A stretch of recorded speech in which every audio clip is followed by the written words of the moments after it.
Hello guys, India versus Australia border Gavaskar ట్రోఫీలో భాగంగా మనకి ఈరోజు బాక్సింగ్ డే టెస్ట్లో డే 1 అయితే కంప్లీట్ అయిపోయింది. అయితే ఈ డే 1లో చూసుకున్నట్టయితే కంప్లీట్గా ఆస్ట్రేలియా డామినేట్ చేసిందని చెప్పాలి. ఫస్ట్ 2 సెషన్లో చూసుకున్నట్టయితే ఆస్ట్రేలియా డామినేట్ చేసింది. దాని తర్వాత థర్డ్ సెషన్ వచ్చేసరికి ఇండియా ఒక మినీ కంబ్యాక్ ఇచ్చిందని చెప్పాలి. అయితే మరి ఫస్ట్ సెషన్లో మనం కనుక ఒకసారి చూసుకున్నట్టయితే సో వీళ్ళు ఫస్ట్ వికెట్కి 89 రన్స్ పార్ట్నర్షిప్ జోడించారు. సో అటువైపు శామ్ కన్స్ట్రక్ట్, దాని తర్వాత ఉస్మాన్ ఖవాజా, వీళ్ళిద్దరి మధ్య 89 రన్స్ పార్ట్నర్షిప్ వచ్చింది. అయితే ఇక్కడ మెయిన్గా చెప్పుకోవాల్సింది మాత్రం శామ్ కన్స్ట్రక్ట్ గురించి. సో మనోడు చూసుకుంటే ఏకంగా 66 బాల్స్లో 60 రన్స్ కొట్టినట్టున్నాడు. అయితే మరి ఈరోజు చూస్తే దాంట్లో కూడా ఒక 6 4లు ఉండే 2 6లు కనిపించినాయి. అయితే ఆ 2 6లు కూడా ఎవరు బౌలింగ్లు కొట్టాడంటే అది కూడా బుమ్రా లాంటి ఒక గ్రేట్ బౌలర్ బౌలింగ్లు ఈరోజు 2 6లు కొట్టాడు. అయితే ఈరోజు సినారియో కనుక చూస్తే ఫస్ట్ 2 ఓవర్స్ కొంచెం స్ట్రగుల్ అయ్యారు వాళ్ళు. దాని తర్వాత సిరాజ్ కొంచెం స్లెడ్జ్ చేశాడని చెప్పాలి. సో ఎప్పుడైతే స్లెడ్జింగ్ స్టార్ట్ చేశాడో దాని తర్వాత ఓవరే బుమ్రా బౌలింగ్ చేశాడు. సో అదే ఓవర్లో ఒక 2 4లు ఒక 6 కొట్టాడు. సో ఇక్కడ బుమ్రాని కొట్టిన ఆ స్కూప్ షాట్లో ఆ రివర్స్ స్కూపులు మాత్రం మ్యాచ్కి హైలైట్ అని చెప్పాలి. సో ఎవరు కూడా ఎక్స్పెక్ట్ చేసి ఉంటాం. సో అటువంటి షాట్లు, అది కూడా బుమ్రా లాంటి ఒక బిగ్ బౌలర్ని ఆడతాడు అని చెప్పేసి ఎవరు కూడా ఊహించండి. అయితే మరి ఇక్కడ ఆసీస్ టీమ్ మేనేజ్మెంట్ మాత్రం ఒక ప్లాన్తో ఇక్కడికి వచ్చినట్టు అనిపించింది. సో ఇక్కడ మొత్తం మనకి ఉస్మాన్ ఖవాజా చూసుకున్నట్టయితే సో అతను వేసిన ఫస్ట్ స్పెల్ 6 ఓవర్లో చూసుకుంటే కేవలం 3 బంతులు మాత్రమే ఆడాడు. సో దాంట్లో ఫస్ట్ బాల్ కొంచెం స్ట్రగుల్ అయ్యాడు, దాని తర్వాత ఒక 4 కొట్టినట్టున్నాడు. సో మరి దాని తర్వాత చూసుకుంటే 6 ఓవర్లో ఓన్లీ 3 బాల్స్ మాత్రం ఉస్మాన్ ఖవాజా ఆడాడు అంటే సో దాన్ని బట్టి అర్థం చేసుకోవచ్చు వీళ్ళు ఎంత ముందు ప్లానింగ్తో మరి కాన్స్ట్రస్ని ముందు పంపించారు అనేది. సో దాన్ని బట్టి అయితే అర్థమవుతుంది. సో అయితే దాని తర్వాత మళ్ళీ విరాట్ కోహ్లీకి స్లెడ్జింగ్ స్టార్ట్ చేశాడు.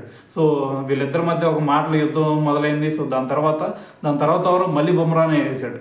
సో ఆ బుమ్రా ఓవర్ రాగానే మళ్ళీ దాని తర్వాత ఆ ఓవర్లో కూడా అప్పుడు స్కూప్ షాట్లు ఆడుతున్నాడు అని చెప్పేసి మనకి థర్డ్ మ్యాన్లో మనకి ఫీల్డర్ని పెట్టాడు. అయితే దాని తర్వాత థర్డ్ మ్యాన్లో ఫీల్డర్ ఉన్నాడని చెప్పేసి మరి స్ట్రైట్గా ఆడుతూ స్టార్ట్ చేశాడు. సో మరి అటు కూడా ఒక 6 కొట్టాడు. సో దాని తర్వాత అదే ఓవర్లో ఇంకో 2 4లు కూడా కొట్టినట్టున్నాడు. అయితే ఈరోజు సినారియో కనుక చూసుకున్నట్టయితే బుమ్రాకి ఫస్ట్ స్పెల్లో ఒక్క వికెట్ కూడా ఇవ్వలేదు. సో అయితే దాంతో మరి ఈరోజు ఒక ఫ్లయింగ్ స్టార్ట్ అయితే శామ్ కాన్స్ట్రస్ ఇవ్వటం వల్ల మరి ఈరోజు వాళ్ళు ఈ సిచ్యువేషన్లో ఉండడానికి రీజన్ ఎవరయ్యా అంటే శామ్ కాన్స్ట్రసే. సో కేవలం 66 బాల్స్లో 60 రన్స్ కొట్టాడు. సో ఇటువంటి ఒక యంగ్స్టర్, సో అది కూడా ఒక బుమ్రా లాంటి బౌలర్ని కొడతాం అనేదే సో ఇక్కడ హైలైట్. అయితే మరి దాని తర్వాత మరి ఫస్ట్ వీళ్ళిద్దరు 89 రన్స్ పార్ట్నర్షిప్ వీళ్ళిద్దరి మధ్య వచ్చింది. సో ఎప్పుడైతే వీళ్ళిద్దరి మధ్య ఒక 89 రన్స్ పార్ట్నర్షిప్ వచ్చిందో సో దాని తర్వాత కాన్స్ట్రస్ని జడేజా వచ్చి అవుట్ చేయడం జరిగింది.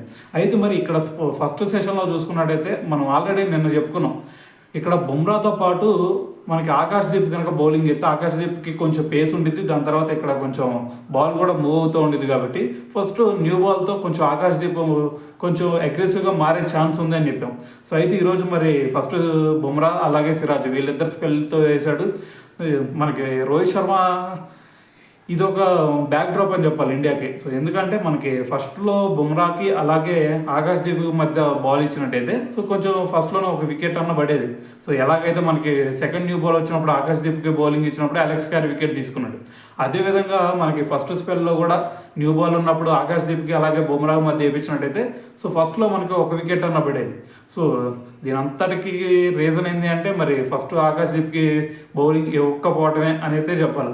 సో అయితే దాని తర్వాత మరి సిరాజ్ కూడా కొంచెం అటు ఇటుగా బౌలింగ్ వేశాడు. అయితే దాని తర్వాత చూసుకున్నట్టయితే మనకి దాదాపు 65 రన్స్ పార్ట్నర్షిప్ వచ్చింది సెకండ్ వికెట్కి. సో వీళ్ళకల్లే లబుషేన్, దాని తర్వాత మరి ఉస్మాన్ ఖవాజా వీళ్ళిద్దరి మధ్య పార్ట్నర్షిప్ చూసుకుంటే 65 రన్స్ పార్ట్నర్షిప్ వచ్చింది. సో దాంట్లో మరి మనోడు చూసుకుంటే 57 రన్స్ దగ్గర ఉస్మాన్ ఖవాజా అవుట్ అవడం జరిగింది. సో అయితే ఇక్కడ ఉస్మాన్ ఖవాజా వికెట్ చూసుకున్నట్టయితే సో ఇది మనకి ఒక లక్ మీద వచ్చిందని చెప్పాలి. బుమ్రా వేసిన ఒక బాల్ అది కూడా ఒక స్లో డెలివరీ లాగా వచ్చింది.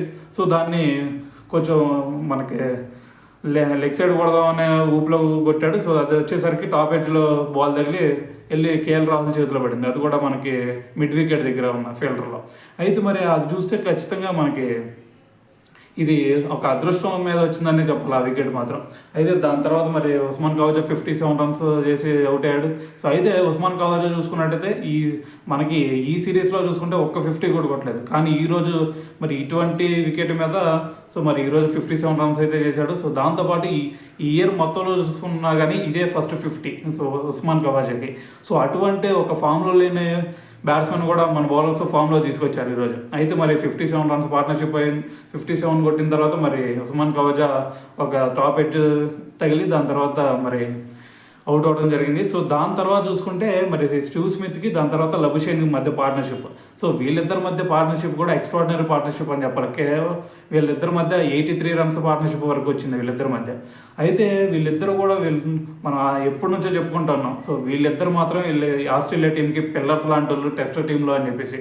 సో అయితే వీళ్ళిద్దరూ ఆడిన ఇన్నింగ్స్ మాత్రం మ్యాచ్గా హైలైట్. ఎందుకంటే వీళ్ళిద్దరు కొంచెం స్లోగా స్టార్ట్ చేస్తారు అనుకున్నాం, కానీ వీళ్ళిద్దరు కొంచెం అగ్రెసివ్గానే వెళ్ళారు ఈరోజు. సో వాళ్ళు డైలీ ఆడే మ్యాచ్ కంటే ఈరోజు కొంచెం అగ్రెసివ్గా తీసుకెళ్ళి 83 రన్స్ పార్ట్నర్షిప్ చేశారు. సో దాని తర్వాత చూసుకుంటే మరి మనకి వాషింగ్టన్ సుందర్ బౌలింగ్లో సో కొంచెం స్ట్రైట్గా ఊపుదాం అనుకున్నాడు. సో దాంతోపాటు లాంగ్ ఆఫ్కి స్ట్రైట్కి కొడదాం అనుకున్నాడు. సో అదైతే మిడ్ ఆఫ్లోనే వికెట్ మనకి విరాట్ కోహ్లీకి అయితే క్యాచ్ ఇచ్చి అవుట్ అయిపోయాడు. అయితే ఇక్కడ మరి లబుషేన్ మొత్తం వీళ్ళు నలుగురు చూసుకున్నా సరే వీళ్ళకల్లే టాప్ ఆర్డర్ నలుగురు కూడా వీళ్ళకల్లే హాఫ్ సెంచరీ వేశారు. సో ఎప్పుడైతే మరి 72 రన్స్ చేసి లబుషేన్ అవుట్ అయ్యాడో సో దాని తర్వాత మనకి ట్రావిస్ హెడ్ వచ్చాడు. సో వీళ్ళు ముగ్గురు టాప్లో ఉన్న ఈ ముగ్గురే ఇంత మంచిగా ఆడారు అనుకుంటే మరి ట్రావిస్ హెడ్ వచ్చి ఇంకెంత బేపచ్చు క్రియేట్ చేస్తాడు అనుకున్నాం. సో అయితే దాని తర్వాత ట్రావిస్ హెడ్ షాట్లు ట్రై చేశాడు ఫస్ట్లో. మరి షాట్లు ట్రై చేశాడు. దాని తర్వాత వెళ్ళి డైరెక్ట్గా ఫీల్డర్స్ చేతిలోకి వెళ్తున్నాయి. సో దాని తర్వాత చూసుకున్నట్టయితే ఒక గుడ్ లెంత్ డెలివరీ పెట్టి దాని తర్వాత ఆఫ్ స్టంప్ మీదకి బాల్ వేశాడు. సో బుమ్రా వచ్చి సో మరి ఎప్పుడైతే మరి హెడ్ వచ్చాడో దాని తర్వాత ఓవరే మనకి బుమ్రాని తీసుకొచ్చాడు. ఇది ఒక మంచి మూవ్ అని చెప్పాలి. అంతకుముందు చూసుకుంటే ట్రావిస్ హెడ్ ఉన్నంతసేపు బుమ్రాని కూడా తీసుకొచ్చేవాడు కాదు లాస్ట్ 3 మ్యాచెస్లో చూసుకున్నట్టయితే రోహిత్ శర్మ.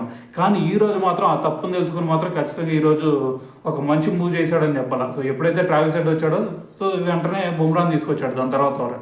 సో దాని తర్వాత ఓవర్లో మళ్ళీ బుమ్రా వికెట్ తీసేయటం. సో ఇది ట్రావిస్ హెడ్ ఎప్పుడైతే అవుట్ అయ్యాడో సో దాని తర్వాత వెంటనే మిచెల్ మార్ష్ వికెట్ కూడా తీశాడు. సో ఈ 3 వికెట్లు చూసుకుంటే కేవలం 9 రన్స్ మధ్యలోనే ఈ 3 వికెట్స్ వచ్చేసినాయి. సో అయితే మరి ఫస్ట్ సెషన్లో చూసుకుంటే సింగిల్ వికెట్, సెకండ్ సెషన్లో చూసుకుంటే సింగిల్ వికెట్. సో దాని తర్వాత థర్డ్ సెషన్లో చూసుకుంటే వెంటనే ఈ 3 వికెట్లు రావడంతో కొంచెం మరి మినీ కంబ్యాక్ ఇచ్చారు అని చెప్పాలి మనోళ్ళు. సో అయితే దాని తర్వాత మిచెల్ మార్ష్ అవుట్ అయిన తర్వాత మరి మళ్ళీ వీళ్ళకి ఒక హ్యూజ్ పార్ట్నర్షిప్ వచ్చింది. అది కూడా 53 రన్స్ పార్ట్నర్షిప్ వరకు వచ్చింది. మనకి అలెక్స్ క్యారీకి దాని తర్వాత స్టీవ్ స్మిత్కి మధ్య ఒక 53 రన్స్ పార్ట్నర్షిప్ వచ్చింది. దాంట్లో కూడా అలెక్స్ క్యారీ 31 రన్స్ కొట్టాడు. సో దాంట్లో ఒక సిక్స్ కొట్టాడు. సో అయితే ఇక్కడ చూసుకుంటే అలెక్స్ క్యారీ మనం అనుకుంటూనే ఉన్నాం. So Alex Carey first test నుంచి మంచి పర్ఫార్మెన్స్ ఇస్తున్నాడు. సో అలెక్స్ క్యారీ కూడా ఈ మ్యాచ్లో కొంచెం అగ్రెసివ్గా పోయే ఛాన్స్ ఉందని చెప్పేసి సో అదే ఈరోజు కూడా ఇంపాక్ట్ క్రియేట్ చేశాడు. 31 రన్స్ చేసి దాని తర్వాత ఆకాశ్దీప్ అవుట్.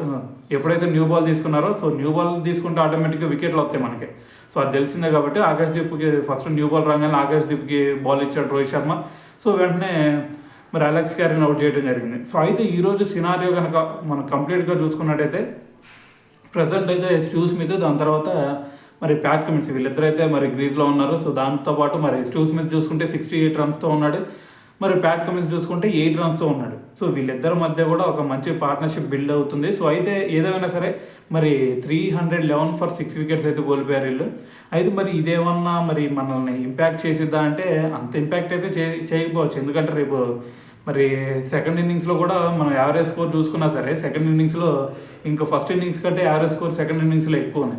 సో అయితే రేపు కనుక మరి వీళ్ళ 4 వికెట్లు కూడా తొందరగా తీసేసి దాని తర్వాత మన వాళ్ళు ఇంతకంటే ఎక్కువ కనుక మనం కొట్టగలిగితే సో దాని తర్వాత మరి ఫోర్త్ ఇన్నింగ్స్లో చూసుకున్నట్టయితే మరి సెకండ్ ఇన్నింగ్స్లో మరి మన వాళ్ళు వీళ్ళని బీట్ చేయడం అనేది కష్టమైంది. ఎందుకంటే మరి లాస్ట్ డే ఇక్కడ బ్యాటింగ్ చేయడం కొంచెం స్ట్రగ్లింగ్గానే ఉండేది. సో అందుకని చెప్పేసి మరి రేపు సెకండ్ ఇన్నింగ్స్లో మన వాళ్ళు కొంచెం ఎక్కువ స్కోరు దాని తర్వాత లీడ్ ఎక్కువ పెట్టగలిగితే సో ఈజీగా మరి దాని తర్వాత మనం ఈజీగా చేజ్ చేసుకోవడానికి ఈజీగా ఉండిద్ది.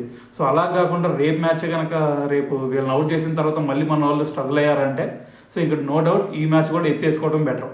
సో సో అయితే ప్రజెంట్ సినారియో అయితే మరి ఈ విధంగా ఉంది. 311 ఫర్ 6 వికెట్స్. మరి మన వాళ్ళు బౌలింగ్లో చూసుకుంటే బుమ్రాకు ఒక 3 వికెట్లు పడినాయి. సో దాని తర్వాత ఆకాశ్దీప్కి ఒక వికెట్, దాని తర్వాత జడేజాకు ఒక వికెట్, దాని తర్వాత సుందర్కి ఒక వికెట్. సో అయితే సిరాజ్కి దాని తర్వాత ఎన్కేఆర్కి మాత్రం వికెట్లు పడలేదు. సో ఎన్కేఆర్ గురించి మనం చెప్పాల్సిన అవసరం లేదు. సో బౌలింగ్ కొంచెం వీక్గానే ఉంది, కానీ బ్యాటింగ్ మాత్రం ఎక్స్ట్రాడినరీగా ఉంది. అయితే ఇక్కడ చేంజెస్ చూసుకున్నట్టయితే మనకల్లి ఆల్రెడీ చెప్పుకున్నాం. సో మరి ఒక చేంజ్ అయితే వాషింగ్టన్ సుందర్ని తీసుకొస్తున్నారు అని చెప్పేసి.